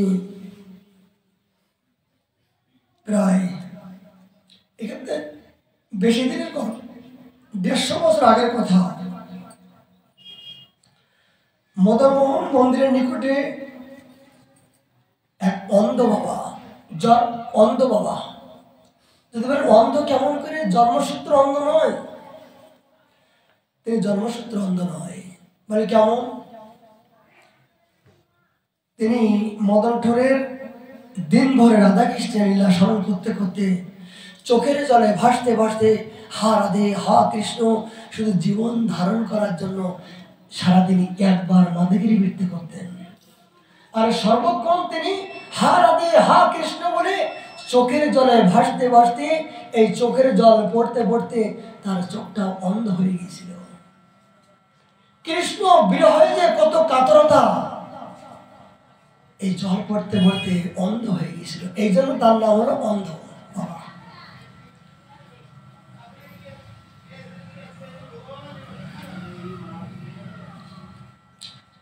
তার জীবন ধারণ করার জন্য 3-4 বাড়িতে মাত্র এক এক টুকরো, এক এক বাড়িতে একটা করে রুটি মাদুরি করে জীবন ধারণ করা ছাড়া আর বাদ বাকি সর্বক্ষণ তার গুফার ভিতরে এই ভজন হলো তাদের জীবন।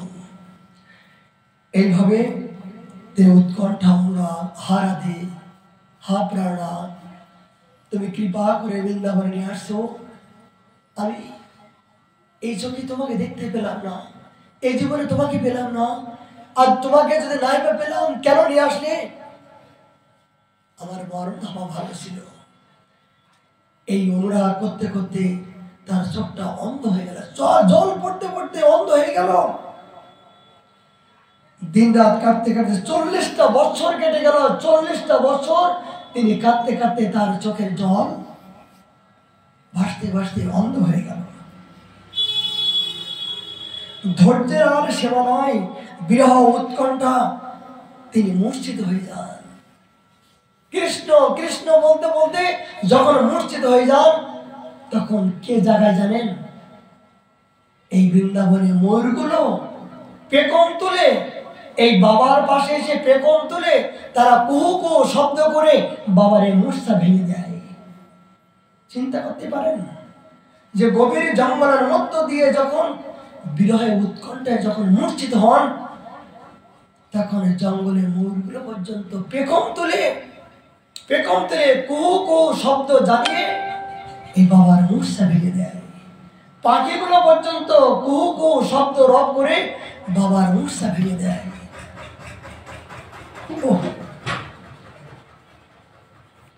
কোকিলের নিজেদের বলরব দ্বারা চেতনার জাগ্রত হয়। একদিন তিনি মদন টেনে বসে কাঁদছেন,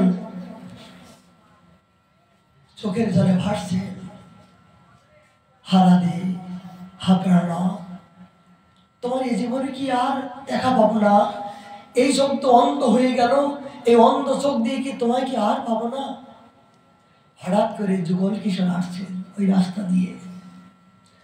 যখন বাবা এই বিরহে কাঁদছেন, ওই যুগল কিশোর এসে ওই বাবার এই ধ্বনিটা রাধারানীর কানে লাগলো।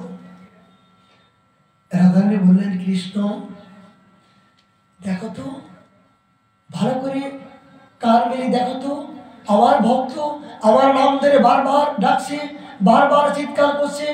তুমি যে দেখো তো কি চাই, তুমি একটু যে দেখো তো কি চাই। তাহলে আমার এই রাধা নামের এই নামটাতে ব্যর্থ হবে। 40টা বছর বাবা আমাকে পাওয়ার জন্য কাঁদতে কাঁদতে চোখটা অন্ধ হয়ে গেছে।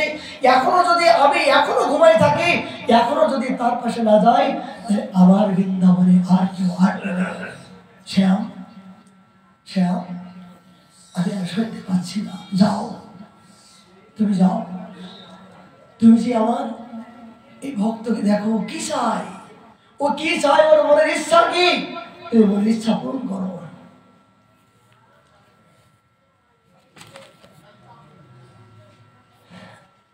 কৃষ্ণজি বললেন, কৃষ্ণ আসলেন, এসে বললেন, বাবা বাবা বাবা তুমি কাঁদছো কেন? কি চাও তুমি? কি চাও?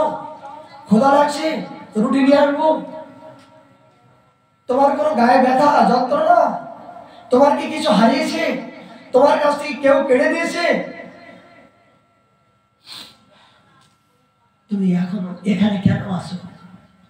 কৃষ্ণ বললেন বাবাকে দেখে বললেন, বাবা তোমার জন্য মাঠা নিয়ে আসবো? তখন বাবা হঠাৎ করে বিনয় অনরে তিনি বলছেন,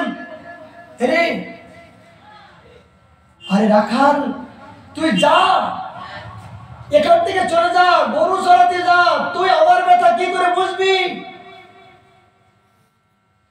বাবা অন্ধ, দেখতে পাচ্ছে না, কিন্তু শ্রবণ করা মাত্রে বুঝতে পারে। রাখাল, হে রাখাল বালক, তুই জানিস গরু চড়াতে আমার যে ব্যথা বেদনা উৎকণ্ঠা বিরহ, এই চোখের জল তুই কেমন করে বুঝবি? তোর তো কোনো দয়া নাই, মায়া নাই। যার দয়া মায়া আছে সে তোকে পাঠাই দিয়েছে আমার কাছে। আমি তোর কথাই তো আমি রাজি না। আমি কি চাইবো, কি জবাব দেবো? আর জবাব দেবো চাইলে তুই দিতে পারবি না, দেওয়ার মতো সামর্থ্য নাই। কেননা এই বৃন্দাবনে একমাত্র দেবার মতো মালিক হলেন আমার রাধা। এই বৃন্দাবনে দেবার মতো সামর্থ্যবান হলেন আমার শ্রীমতী প্রাণেশ্বরী রাধা রানী। এরা খান পালে তুই চলে যা, তোকে আমি চাই না। যে প্রকৃত দেবার মতন মালিক তাকে পাঠিয়ে দিয়ে, দেখুন ভক্ত ভগবানকে পর্যন্ত বহিষ্কার করার মতো সামর্থ্য হয় প্রেমের বিগলিত। ভালোবাসার কাছে বিধি মানে না, ভালোবাসার কাছে ধিক্কার। এই ধিক্কারটা হয় তার কাছে একটা প্রিয় প্রিয় মনে হয়। কোনো ভালোবাসার ব্যক্তি যদি আপনাকে গালাগালি দেয় না, তখন মনে হয় কি জানেন, এটা আমার গালাগালি না, এটা আমার কৃপা, এটা আমার প্রেম। কেউ যদি ভালোবেসে আপনাকে যদি বিষও দেয়, যেমন প্রহ্লাদকে বিষ দিয়েছিল, কিন্তু প্রহ্লাদ বলল আত্মনিবেদন করি প্রভু, আমি বিষ কি অমৃত সেটা জানি না, আমি জানি তোমাকে জানি, তুমি ছাড়া আমার আর কেউ নয়, জীবনে মরণে গতি নাই মোর, তুমি আমার সর্বস্ব। কি দিয়েছে জানি না, যা দিয়েছে আমি তোমাকে নিবেদন করলাম। গোবিন্দায় নেব, এই গোবিন্দায় নেব বলে যখন অর্পণ করলেন, ভগবান আর থাকতে পারলেন না। ভোলে বাবাকে বললেন, ভোলে না, একমাত্র তুমি সামর্থ্যবান, যাও প্রহ্লাদের ওখান থেকে বিষগুলো তুমি গ্রহণ করো, তুমি নীলকণ্ঠ, তুমি বিষকে ধারণ করার মতো সামর্থ্যবান জগতে তুমি। যখন বিষগুলো নীলকণ্ঠ ধারণ করলেন, তখন প্রহ্লাদ কি বললেন যে না, আমার প্রভুকে নিবেদন করেছি, এটা মহাপ্রসাদ।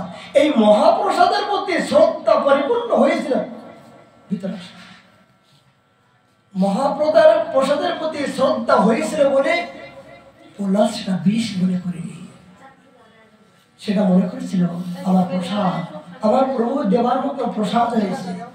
সেই প্রসাদটা যখন গ্রহণ করছিল, তখন আর বিষ তখন ছিল না, মহাপ্রসাদ হয়েছিল কিনা বলুন। ঠিক ভক্তের জীবনে যখন অনুরাগ পরিপূর্ণ হয়ে যায়, গাঢ় হয়ে যায়, ভক্ত এবং ভগবানের যখন একাকার হয়ে যায়, অনেক সময় কোনো ভক্ত মন্দিরে যে গালাগালি দেয়, মদন মোহন তোকে ভালোবেসে আমার জীবনে এত ব্যথা বেদনা, যা তোকে খেতে দেবো না, যা। বলে যা খেতে দেবো না, এটা কিসের গালাগালি? এটা হলো প্রেমের গালাগালি, ভালোবাসার গালাগালি। এটা কি জড়জগতের গালাগালি নয়, ধিক্কার যুক্ত নয়, এটা হলো মন মনা, মানে মনের সাথে মন একাকার হয়েছে, এই জন্য তার সাথে তার শোভা পায়।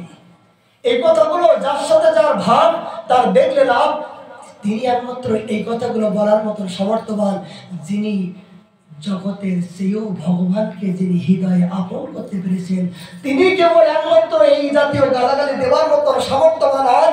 একজন নতুন জাতীয় ভক্ত এই ভগবানকে এই চরণ জাতীয় গালাগালি দিতে তার ভয় হবে। কেন কেন ভয় হবে? বলে সে তো এখনো ভালোবাসতে জানি না। জগতে যে যাকে ভালোবাসে না, তাকে সে তত তাড়াতাড়ি শাসন করতে পারে। যাকে শাসন করা যায়, তাকে ভালোবাসা যায়, যে ভালোবাসতে জেনেছে তাকে সে শাসন করতে পেরেছে।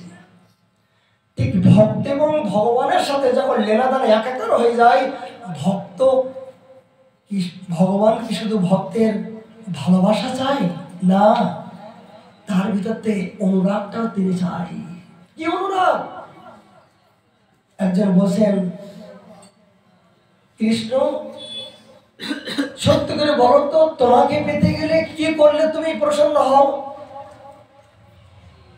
বসে আমি বলবো, বলে বলো, বলে তোমরা পারবে না, আমাকে কি দিলে যে প্রসন্ন হব, আমি যদি বলি তা তোমরা দিতে পারবে না। বলে কি? বলছে আমাকে যদি তোমরা পেতে চাও, তোমরা যত বেশি আমাকে গালাগালি দিবে, তত তাড়াতাড়ি আমি তোমাদের মনের ইচ্ছা আমি তত তাড়াতাড়ি পূর্ণ করে আমি তোমাদের মনে বাসনা পূর্ণ করবো। বলে গালাগালি কখন দেবে? অনুরাগের চরম পর্যায়ে যে ভক্তের পরিক্রম হয়েছে, তিনি কেবল গালাগালি দেওয়ার সামর্থ্যবান, তা না হলে আর জগতের ব্যক্তি তারা গালাগালি দিতে পারবে না। পেরেছিল রুক্মিণী, সত্যভামা, ব্রহ্মা, ইন্দ্র, পবন, ভোলে বাবাকে পেরেছিল? যে ভগবানের মাথা ব্যথা হয়েছিল, ভক্তের চরণ ধরে নিয়ে গিয়েছিল, যে ভক্তের চরণ হলে ভগবানের মাথা ব্যথা করবে। তারা বিধিটাই জেনেছে যে না, যদি পাপ হয়, যদি পাপ হয়, পাপের ভয় যারা আছে তাদেরকে ভগবানের সাথে ভালোই লেনাদান হবে, এ জাতীয় অনুরাগ তাদের ভিতরে হবে না।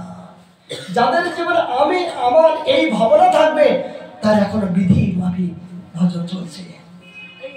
যতক্ষণ আমি এবং আমার এই ভাবনা থাকবে তার জগতে এখনো বিধি। আর যা অবিধি বলবো, যখন ভক্ত এবং ভগবানের সাথে একাকার হয়ে যাবে, তাকে আপন করে খাওয়াচ্ছে, আপন করে পড়াচ্ছে। তবে ভিতরে এখানে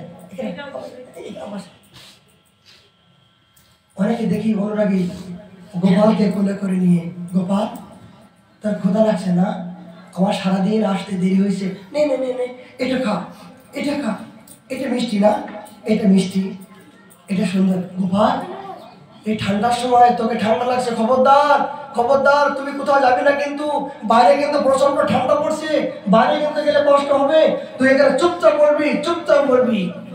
এই তো মনের অনুরাগ, মানে এই তো প্রীতি, এই তো মনের অনুরাগ, এই তো প্রীতি।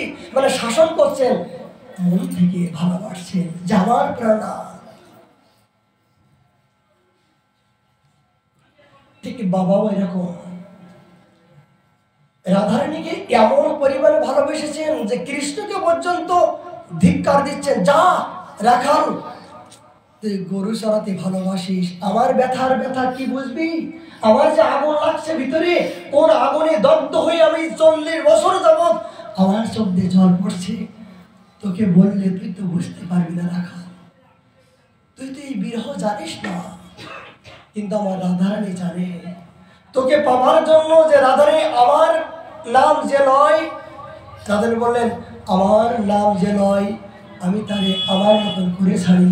কইয়া বলিলাম বৃন্দাবন ধামে, আমি বৃন্দাবন ধামে বললাম আমি কেন কাঁদি, আমি কেঁদে যে আনন্দ পাই। বাবা বললেন আমার রাধারানী আমার মতন তোকে পাওয়ার জন্য কেঁদেছে, তাই আমি যে কাঁদার যে কষ্ট, এই কষ্টটাই একমাত্র আমার প্রাণনাথ জানে। কৃষ্ণ তুই আমার এই অন্তরের ব্যথাটা বুঝবি না, এই জন্য তোর কাজ এই গুরু চরণে চলে যা। কৃষ্ণ যেন অপমানিত হয়ে গেলেন, যে বললেন হেনা হেনা তুমি যে গেলে বাবার পাশে, কি বললো? বাবাকে হাসলো, বাবাকে প্রসন্ন হলো? কৃষ্ণ বললেন আমার কথায় বাবার জল গরমই হলো না, আমি এত কিছু বললাম বাবাকে, কিন্তু বাবা আমার কথায় জল গরমই হলো না।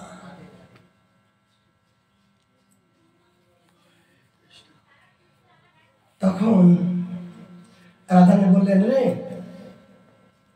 তুমি, তোমার কথা কিছু হলো না? না। তখন রাধারানী বললেন তাহলে আমাকে যেতে হবে।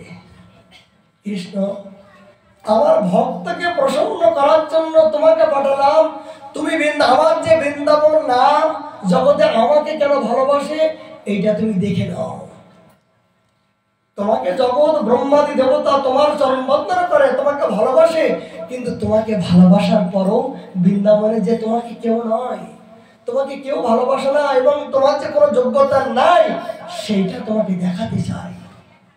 একজন ভক্তকে মনোরঞ্জন করার মতন এ জাতীয় ভাবনা তোমার হলো না, রাখো আমি যাব।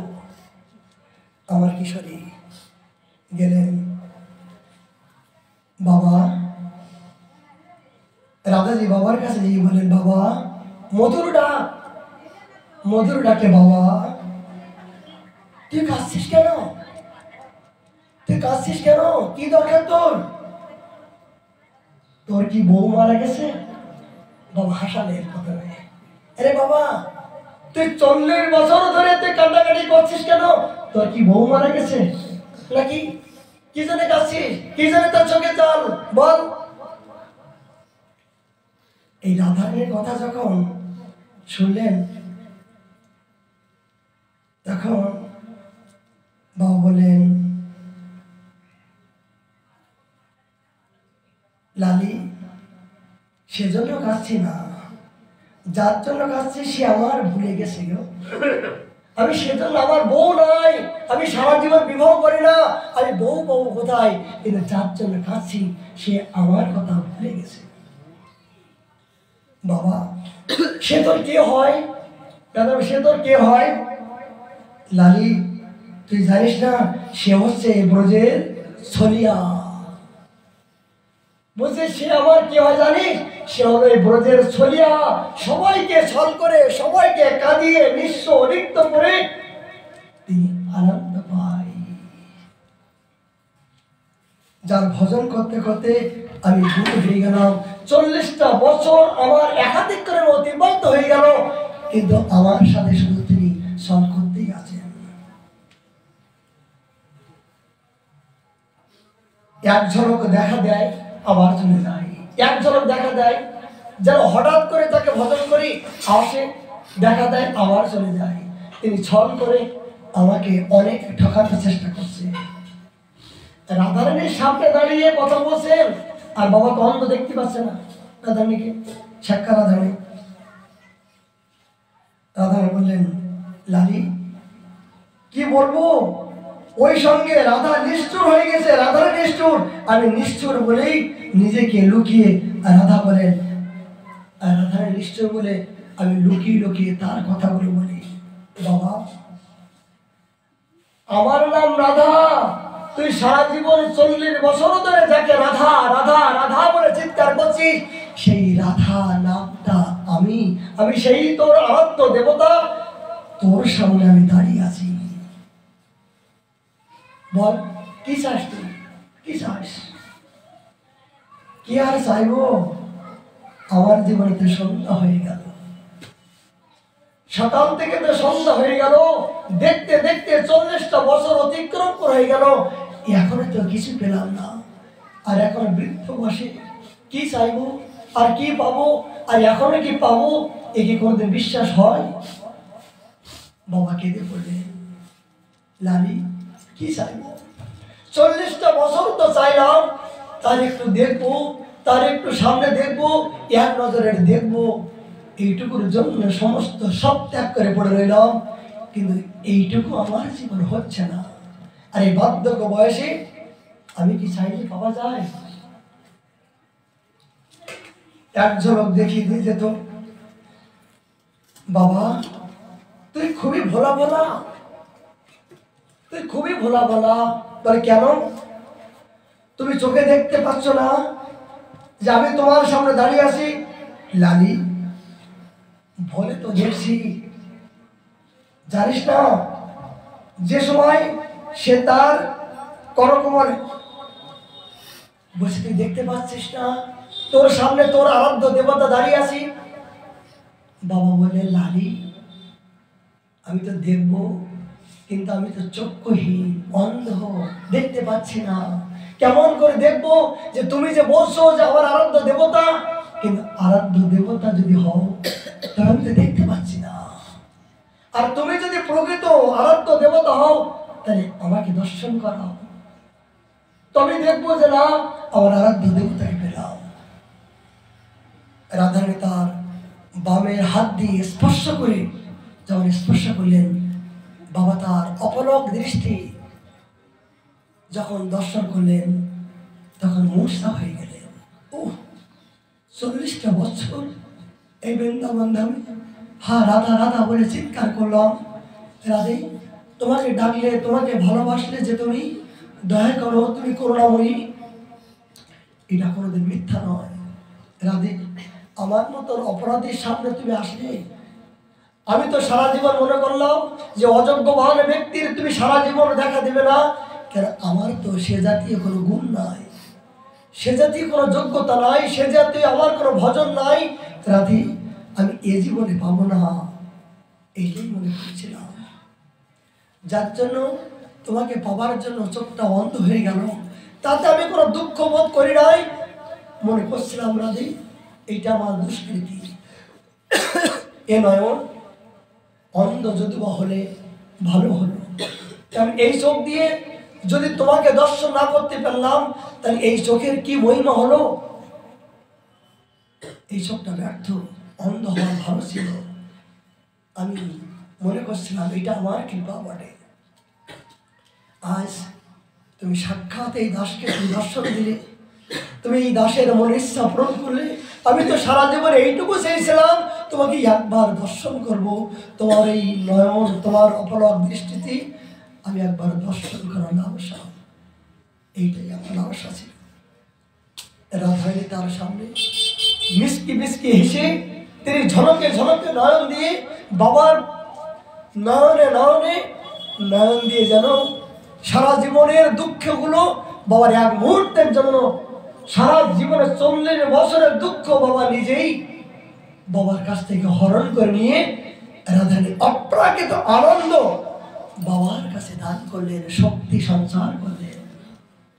রাধারানীর অপলক দৃষ্টিতে বাবার ভিতরে ওই বিরহগুলো সব দূরীভূত হয়ে পরমানন্দে আনন্দিত হয়ে তিনি মূর্ছিত হয়ে গেলেন। এই বৃন্দাবন মদনমোহন টোরে রাস্তার উপরে সাক্ষাৎ রাধারানীকে দর্শন করে বাবা মূর্ছিত হয়ে গেলেন। অশ্রু কল্প বৈবন্য, তার এই জাতীয় ভাবে বিগলিত ভাব, মুখে লালা, তার মুখ বন্ধ, গদগদ ভাব। এই ভাব দেখিয়ে মদনমোহন যে পূজারী মনে করলেন এই দৃশ্যগুলো সাধারণ দৃশ্য নয়, এই ভাবনা সাধারণ ভাবনা নয়, সাক্ষাৎ প্রভু ওকে কৃপা করছেন। ওকে নিয়ে আসলেন। নিয়ে আসার পরে কিছুক্ষণ পরে তার চেতনা আসলো, সমস্ত সবকিছু বললো যে এতদিন পরে আমার শ্রীমতী রাধারানীর কৃপা হলো।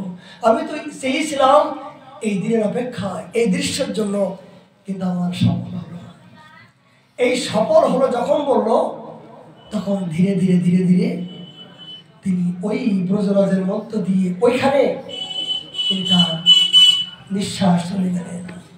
যাবারই কথা, যিনি সাক্ষাৎ ভগবান দর্শন যারা হয়েছেন, যারা পেয়েছেন, তারা এই জগতে আর কোনো সুখের ইচ্ছা করে না, এই জগতের সাথে তারা আর লেনা দেনা, এই জগতের প্রতি তারা স্নেহ মমতার প্রতি আর কোনোদিন আসক্ত হতে চায় না। জগতের পিতা কৃষ্ণকে যারা পেয়েছেন, রাধারানীর পরম আনন্দের সন্ধান যারা পেয়েছেন, তাদের কাছে জগতের সুখটা হলো বিষয়ন, জগতের সুখটা তাদের কাছে দুঃখালয়, তাদের কাছে মল মূত্র কীট ছাড়া আর কিছু হতে পারে না।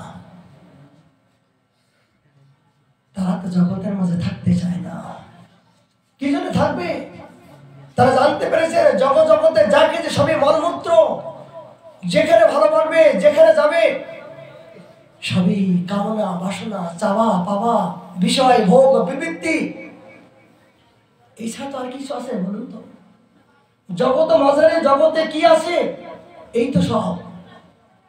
কিন্তু এসছে যারা একমাত্র পরম সুখের সন্ধান, পরম বিজয়তে সংকীর্তন, এই সংকীর্তন যজ্ঞের যে পরম আনন্দের সন্ধান যারা পেয়েছেন, তারা আর জগৎ সংসারে থাকতে পারে না। আর ভগবান তাদের রাখে না। কেননা তারা যদি একবার কাজ খোঁজ করতে করতে হীরার সন্ধান যদি একবার কারো পেয়ে যায়, তারা জগতে তো কাজ, জগতে সবই অনর্থ, জগতে সব দুর্ভোগ, তারা আর কি প্রয়োজন? কি প্রয়োজন? তোর প্রয়োজন মনে করে না। বাবা এইভাবে তিনি শেষ নিঃশ্বাস ত্যাগ করলেন। বলার উদ্দেশ্য কি পেলাম ভক্তমাল থেকে? তিনি 40 বছর ভজন করতে করতে চোখ বন্ধ হয়ে গেলেন, তবু তিনি তার ধৈর্য হারান নাই।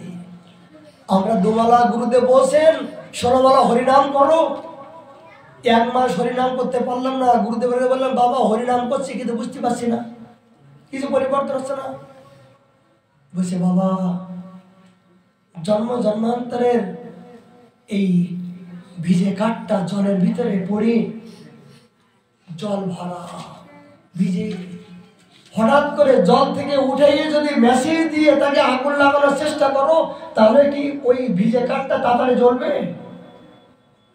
মহাজন বলছেন, বলে ভজন রসে তুমি শুকাও আগে। জলের থেকে কাঠটা তোলার পরে কি কোনোদিন আগুন জ্বলবে? জ্বলবে না। বলে জন্ম জন্মাঞ্চিত দুর্গন্ধ অজ্ঞানতা ভরা এই অভিশপ্ত জীবনে আজ আমরা ধরাধাম এসেছি। এখন যদি দোমালা হরিনাম করার আগে বলে আমি সিদ্ধ চাই, আমি সিদ্ধ হব, বলে ভুল হবে। বলে আগে শুকাও। গুরুদেবের গুরুবাক্য সত্য করিয়া মানো। গুরুদেব তোমাকে আদেশ করছেন, তোর এই জন্মে ভজন হবে, এইভাবে ভজন করলে তোর সাধন সিদ্ধি হবে, তোর ইষ্ট দেবতার সন্ধান পাবি। এই গুরু বাক্য সত্য জ্ঞানে করিয়া এই গুরুদেবের কথাগুলো যদি যার জীবনে একবার সত্য মনে হয়েছে, তিনি এই জীবনেই তার বন্ধন হয়েছে। বলে আজকে হলো না, কালকে হলো না, তারপর হলো না, হবে তো একদিন মুকুন্দের মতন। এটা ধৈর্য চাই। মুকুন্দ, তুই যে দলে যাস সে দলে হ্যাঁ করিস, তোকে আমি বিতাড়িত করলাম, পাবো না প্রভু? পাবি, কোটি জন্ম পরে পাবি। পাবো তো এক জন্মে, পাবো তো এক জন্মে প্রভু, পাবো তো। এই পাবো তো বলে যখন আনন্দ করতে শুরু করলেন, এই পাবোটা যে পরম আনন্দেই মহাপুর হৃদয়টা বিগলিত হয়ে গেল। এই যে এই পাবর মধ্য দিয়ে যে বিশ্বাস শ্রদ্ধা হয়ে গেছে, এই জন্য বললেন মুকুন্দ, তোর কোটি জন্ম পরিপূর্ণ হয়ে গেল। এক মুহূর্তের জন্য কোটি জন্ম কেন? এই যে কথার মধ্য দিয়ে তার শ্রদ্ধা হয়ে গেছে, যে গুরুদেবের কথায় ভগবানের কথায় শ্রদ্ধা হয়ে গেছে, পাবোই তো পাবো। ইহান যুগে যান রতি না জন্মিল লোচন বলে, সেই পাপি এলো আর গেল। এই গুরুদেবের কথায় সত্য জ্ঞানে যদি করে বিশ্বাস, অবশ্যই এই জন্মে হবে, এই মুহূর্তে হবে। বলে কালকে হবে না, বলে 1 বছর পর হবে না, এখন হবে, আজকে হবে। মানে কি মহাপ্রভুর পূর্ণ অবদান যে এই যুগে ভজন করলে, এখন ভজন করলে এখন তোমাকে ফল পাবে, আমি দেব, আমি ঋণী থাকি না। বলে করে দেখো, হরিনাম করে দেখো, সামান্য হরিনাম করে দেখুন। হরিনাম করতে করতে যদি আপনি নিষ্কপটে হরিনাম করেন, তাহলে দেখবেন আপনার পাশে কত কিছু চমৎকার অনুভব করতে পারবেন, কত কিছু যেগুলো কোনোদিন চান নাই, কল্পনা করতে পারেন নাই, সেগুলো পর্যন্ত আপনার সামনে সারিয়ে যাবে। করে দেখুন। এই জন্য আমাদের হরিনাম করছি, কিন্তু এখন শ্রদ্ধাটা পরিপক্ত হয় নাই, এখন বিশ্বাসটা পরিবর্তন হয় নাই। এই জন্য আমরা সেই পরম আনন্দ সংকীর্তন যে আনন্দময়, সেটা উপলব্ধি করতে পারছি না। বলতে বলতে সময় তো সংক্ষেপ, অনেক কিছু বলতে ইচ্ছা হচ্ছে, অনেক দৃষ্টান্ত চলে আসছে। মনে হয় যেন কি বলবো, দুর্ভাগ্য। মহাপ্রভু করুণা হলে আমরা আগামীকাল আবার 4টা থেকে আপনাদের সামনে আসবো। আজকের মতো আমাদের হরিকথা বিশ্রাম। জয় জয় রাধে কৃষ্ণ গোবিন্দ, জয় জয় রাধে কৃষ্ণ গোবিন্দ, রাধে গোবিন্দ, রাধে গোবিন্দ, রাধে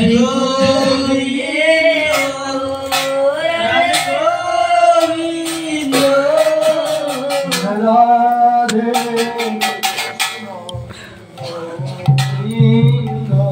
জয় জয় রাধে কৃষ্ণ গোবিন্দ, জয় শ্যাম সুন্দর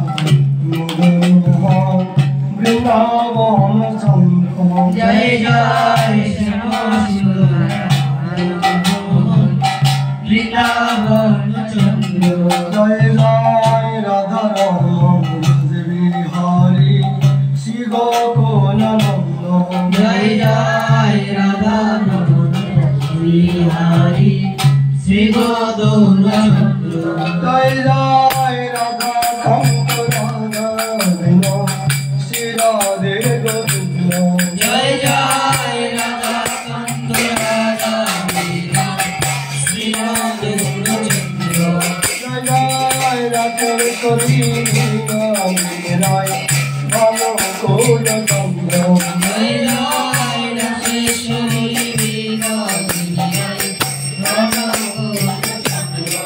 জয় জয় ললিতা বিশাখায়াদি যত সখী বৃন্দ, জয় জয় ললিতা বিশাখায়াদি যত সখী বৃন্দ, জয় জয় শিরূপমঙ্গলী রাধে মঞ্জরী নরম্ব, জয় জয় বিষ্ণুপতি রাধে মঞ্জরী আনন্দ, জয় জয় পুণ্যবাসী পুণ্যনাথা আরো বীর বৃন্দ, মাসি মঙ্গলতা জননী গোবিন্দ তোমরা সবে মিলে করো আমি অতি মগ্ন তোমরা সবে মিলে করো দয়া আমি অতি মগ্ন জানো আপন কানে গাইতে হরি হর দেব গোবিন্দ জয় জয় আকুল প্রাণে গাইতে পারি মহারানী Govinda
Krishna Krishna Hare Hare Hare Rama Hare Rama Rama Rama Hare